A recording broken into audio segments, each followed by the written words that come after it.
59% of Americans cannot cover a single $1,000 emergency with their savings right now. And the scary part isn't that number.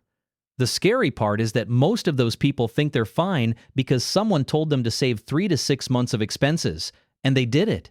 They followed the rule, they checked the box, and they're still completely exposed. The 3 to 6 month emergency fund rule is one of the most repeated pieces of financial advice in America. It's on every personal finance blog, every budgeting app, every How to Adult article written in the last 30 years. And it was created in an economy that no longer exists. It was built for a world where the average job search took 8 weeks, where rent was a manageable slice of your income, where a medical emergency didn't instantly threaten your financial life. That world is gone. And if you're still operating off that playbook in a recession or heading into one, you are flying blind with the wrong instruments. Here's what actually happens to people during a downturn. The median duration of unemployment during the 2008 financial crisis peaked at over 25 weeks. The mean, meaning the average across all unemployed workers, hit 35 weeks. That is 8.5 months. Not the tidy 6-month emergency fund you built. 8.5 months. And that's not counting the people who took pay cuts to keep a job, the contractors who saw their clients vanish overnight, or the small business owners who burned through personal savings to keep the lights on before finally calling it. So let's talk about what you actually need. And more importantly, let's talk about where you put it. The reason the 3 to 6 month rule fails in a recession comes down to 3 compounding problems. Job searches take much longer than the rule assumes. Fixed expenses are higher than they've ever been as a share of income, and medical costs can appear out of nowhere and level you. Any one of those 3 things can blow through a traditional emergency fund. All 3 happening at once, which is exactly what a recession looks like, is a financial catastrophe waiting to happen. Start with job searches. People don't lose jobs one at a time during a recession. Mass layoffs hit entire industries at once. When the housing market collapsed in 2008, construction workers, mortgage brokers, financial advisors, and bank employees all hit the job market simultaneously. When COVID shut down the economy in 2020, travel, hospitality, retail, and entertainment workers were all competing for the same shrinking pool of openings at the exact same moment. That's not a short job search. That's a queue, and you're at the back of it. In most states, unemployment benefits run for a maximum of 26 weeks. 13 states cap it even lower than that. But the actual job searches during the Great Recession averaged 35 weeks. Do the math. There's a 9-week gap where the benefits ran out and the job didn't come through. 9 weeks where you're living on whatever you saved. And if your emergency fund was built on the assumption that you'd find something in 3 months, that gap doesn't just hurt, it wipes you out. Now layer in what American households are actually spending today. The average monthly household expense in 2024 was $6,545. Housing alone runs $2,189 per month. That includes mortgage or rent, plus utilities and related costs. Transportation adds another $644 a month. Healthcare runs $516 every single month before you factor in a single unexpected doctor's visit or prescription. These aren't discretionary expenses you can cut when things get tight. These are fixed obligations. Your landlord doesn't care that the economy is rough. Your mortgage servicer won't pause your payment because your employer just announced layoffs. These bills keep coming whether you're employed or not. And then there's medical. This one doesn't get talked about enough in the emergency fund conversation, and it should be the centerpiece. About 59 to 66% of personal bankruptcies in the United States are linked to medical bills. The Kaiser Family Foundation found that 41% of American adults carry some form of medical debt right now. And a recession is exactly when medical emergencies tend to spike, because people under financial stress have worse health outcomes, because people delay preventive care when they're tight on cash, and because job loss usually means losing your employer-sponsored health insurance at the same time you can least afford to be uninsured. A single emergency room visit for a moderate issue, a bad fall, chest pains that turn out to be nothing, a kidney stone, can run $3,000 to $10,000 in the United States. A surgery, even a minor one, can push past $25,000 to $50,000 before insurance gets involved.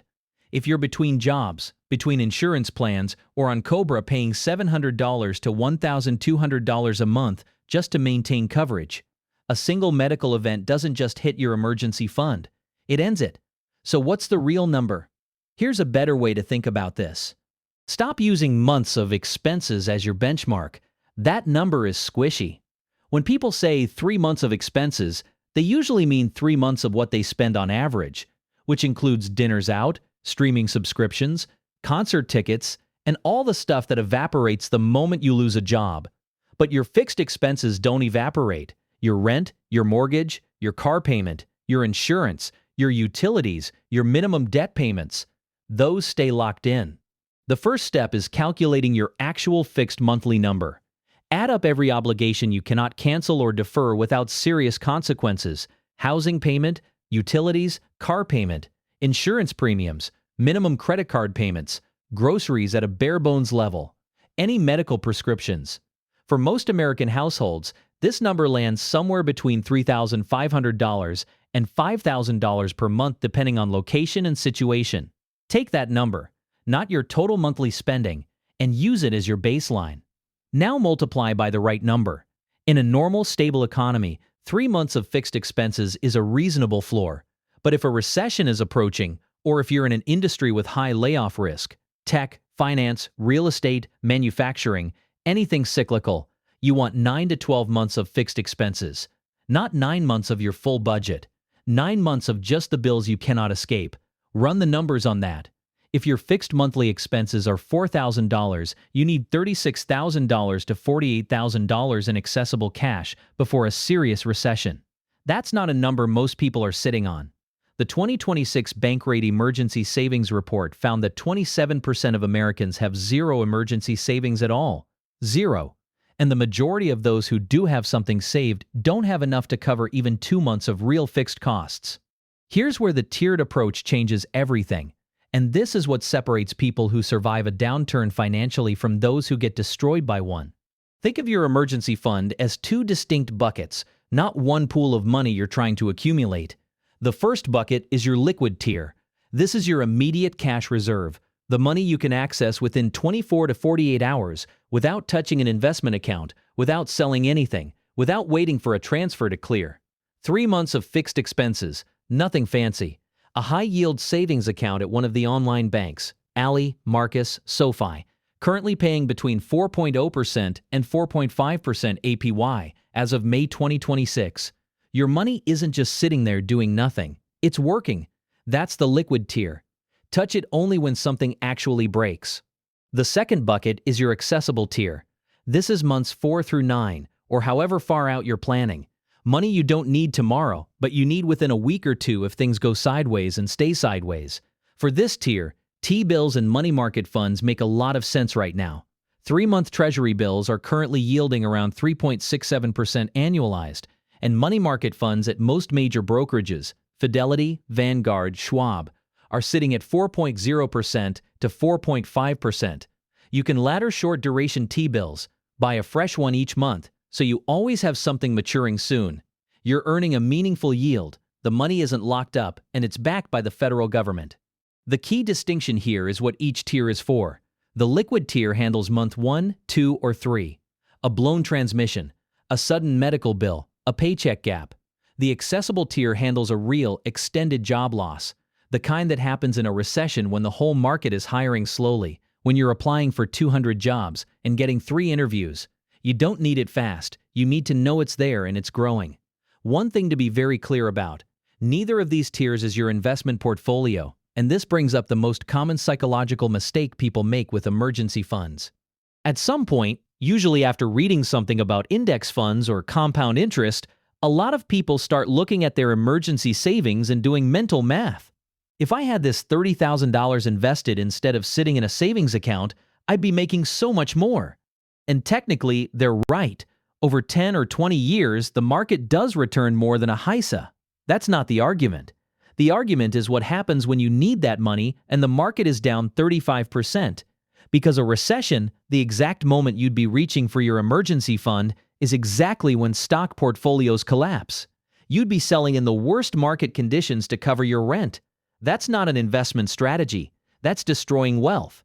Your emergency fund is not an investment. It is insurance, And you don't complain that your car insurance didn't earn compound interest last year. The opportunity cost of keeping 6 to 9 months in safe, liquid, low-yield accounts is real but small. The opportunity cost of not having it when the economy turns, when your industry contracts, when the medical bill arrives, when the furnace quits in January, is catastrophic and potentially irreversible. There's also a psychological effect that almost nobody talks about. When you have a fully funded emergency reserve, not just the number in your head but the actual cash sitting in an account you've named and funded deliberately, your financial decision-making gets dramatically better. You stop making fear-based moves. You don't sell your investments in a panic because you know you have runway. You don't take the first bad job offer because you're terrified of the mortgage payment. You negotiate. You wait for the right opportunity. The emergency fund isn't just a financial buffer. It is a decision quality tool. It buys you the ability to think clearly when everyone around you is panicking. So here's the action plan. Start by running your actual fixed expense number, the real one, not the estimate in your head. Pull up your bank statements and identify every non-negotiable monthly obligation. Add them up. Multiply by 3 for your liquid tier target. Then multiply by another 6 for your accessible tier target. That's your real number. For most households, that's somewhere between $25,000 and $60,000 depending on cost of living and life stage. If you're not there yet, build toward it in the right order. First, build 1 month of fixed expenses in your HISA. That covers the most common emergencies, unexpected repairs, short gaps in income, surprise bills. Then push to 3 months. Then start stacking the accessible tier in T-bills or a money market fund at your brokerage. You don't have to do it all at once, but you have to know where you're going. And for the people in high-risk industries right now, anyone in tech, finance, real estate, media, or anything that tends to get hammered in an economic contraction, consider moving to 9 to 12 months of fixed expenses sooner rather than later. Recessions don't send warning letters. The layoffs usually come fast, and the job market gets difficult immediately. Having 12 months of runway when the notice comes means you keep your power. You don't scramble. You don't make desperate decisions. You play it on your terms. The 3 to 6 month rule isn't wrong because whoever came up with it was an idiot. It's wrong because it was built for a different America, one with cheaper fixed costs, shorter job queues, and a health system that didn't routinely bankrupt working families. The economy changed. The advice didn't. And the gap between those two things is where financial emergencies become financial disasters. Right now, while rates on high-yield accounts and short-term treasuries are still paying over 4%, is actually one of the better moments in recent memory to park emergency money. You're not leaving as much on the table as you were when rates were near zero. Build the fund now, while your money earns something meaningful while it waits. Here's the real question, and I want you to sit with this for a second. If you lost your job tomorrow, how many months could you actually cover your fixed bills, honestly, without touching a single investment account or going into debt?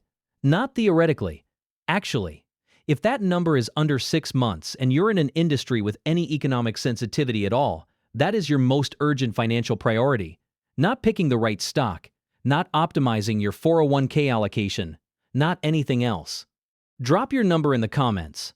Not your savings balance, just how many months of real fixed expenses you've got covered right now. I'm genuinely curious where people land on this, and you might be surprised how many people are in the same position as you. If this reframed how you think about emergency savings, hit the like button and share it with someone who's still going off the 3 to 6 month rule without ever questioning it. And make sure you're subscribed. Next week we're getting into what happens to your 401k in a recession and whether you should actually stop contributing when your job feels uncertain. That one will probably start some arguments. You know where your money stands now. Make sure it can actually hold.